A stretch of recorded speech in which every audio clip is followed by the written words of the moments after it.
What's up, people? Orseofkorse here, coming at you with another Paragon video. Today we're going to be looking at the new hero, Lieutenant Belica. So I haven't really got a chance to play her in a PvP match. It seems like everybody wants to pick her right now, but I have got to play against some bots, so I have a pretty good build going that I think works, but I still need to test it out to be for sure.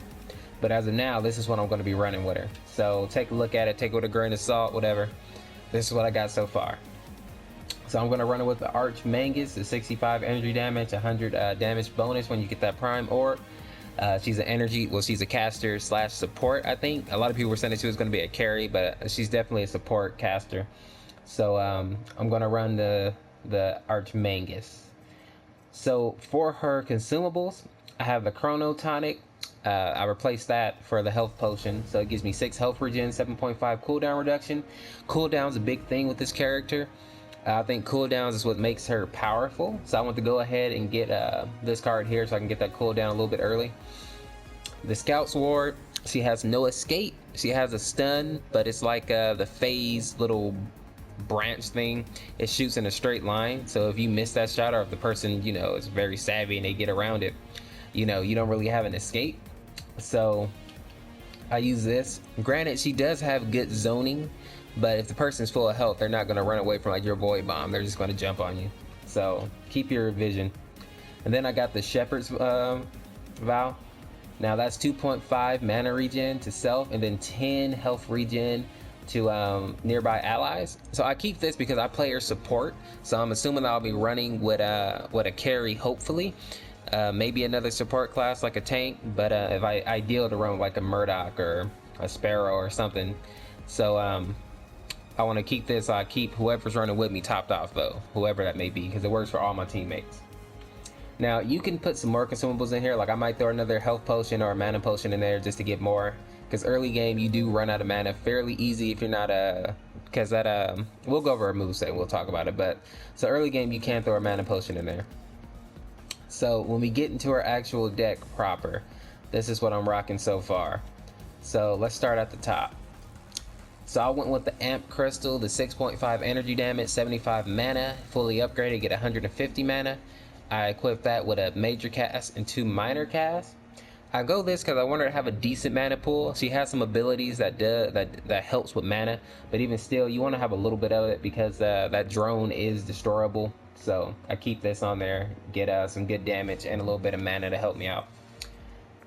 I went with the Lantern of Spring, the 16 energy pin, 22 physical armor, and 2.5 cooldown reduction.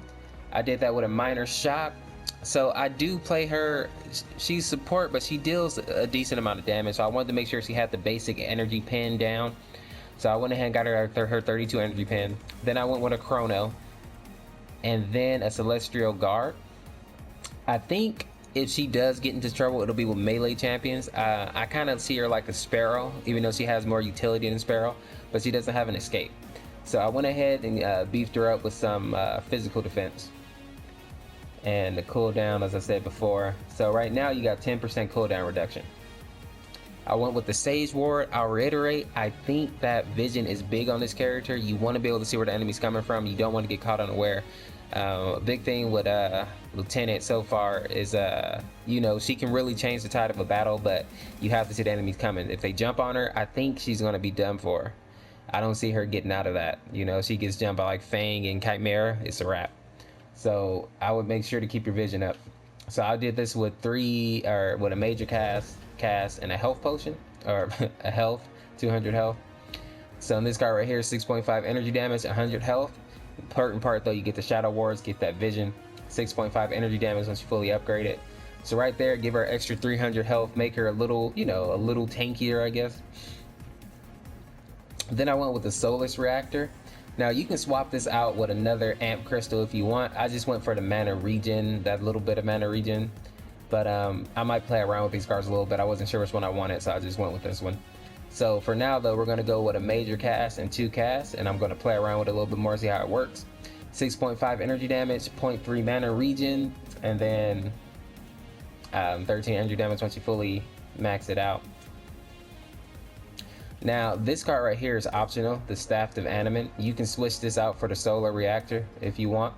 if you want more health. So this one right here, 6.5 energy, 100 health. Then I did a major cast and health. That'll give you another 300 health.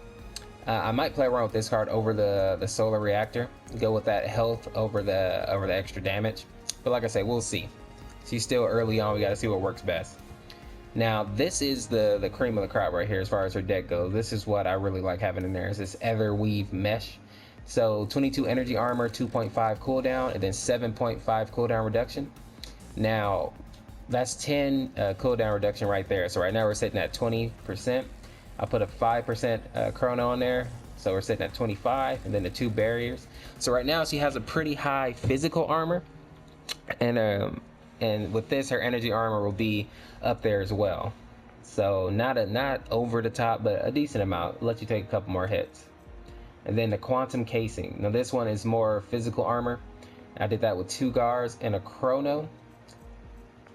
I'll also put another chrono in there just because if I feel like I have enough physical armor, I might go with an extra chrono. So right here, 22 physical armor, 2.5 cooldown. Once you fully upgrade it, another 7.5. So depending on how you upgrade this, you can either be at 30 or 35% cooldown reduction. So, but at the very least, you'll be sitting at 30 cooldown reduction with these, with quantum casing and Etherweave Mesh. So with the lantern, I think you're sitting at 35. So if you wanted to, you can technically max it out at 40%, but 35 is pretty good. So those are the cards that I have for the deck so far. Like I said, I'm heavy on the cooldown reduction, almost 40. I can be at 40% if I want to. I think cooldowns is her big thing. So let's go ahead and look at her moveset. Alright people, so let's go ahead and look at her moveset. So as you can see, her basic attack is the Burst Fire. Now, one burst just does 35 damage. It's not like a certain amount of damage per shot of the burst or whatever. So one burst is 35 energy damage. This move levels up as you level. Alright people, so let's take a look at her moveset. So first she has her auto attack, which is our basic attack, which is the Burst Fire. So just a ranged basic attack. And since it's burst, it doesn't like you gotta hit your whole burst to get the 35 damage. Like one burst is 35, period. Her Void Bomb, now this is a pretty good move right here. So this is the AoE. It takes 2.25 seconds to detonate, but it does 80 energy damage and restores 10 mana for 8 enemy hit. So this move is pretty good for zoning because people aren't going to want to jump into that most of the time. They'll try to get out of it. I kind of think of it as like a gadget sticky mine. Like people don't want to get hit by it. And it also gives you some mana back. So she's very good at sustaining mana, which is why I'm not too concerned about mana with her. She's pretty good at getting it. So like I say, this move is pretty good. I prioritize this move whenever I can, actually. I think that's probably the most, but let's look at the other ones here. So Seismic Assault. This one, a line of energy that knocks up, deals 50 energy damage and applies a 1 second stun. This is pretty good. The only thing is it's in a straight line. So, I mean, you know, if the character is aware, they can probably dodge it. Now, the thing I will say though is that knock-up does really help, and if they're close by, if like they're right in front of you just about, you'll probably hit them with this. They can't really avoid it. And it's also good for catching people that are running because it has a pretty long distance. Like it goes for a bit, so you can catch some people trying to get away, knock them up, get down to them, and, you know, finish them off. This Void Drone, so this one right here, it drains 2 mana per second from every hero.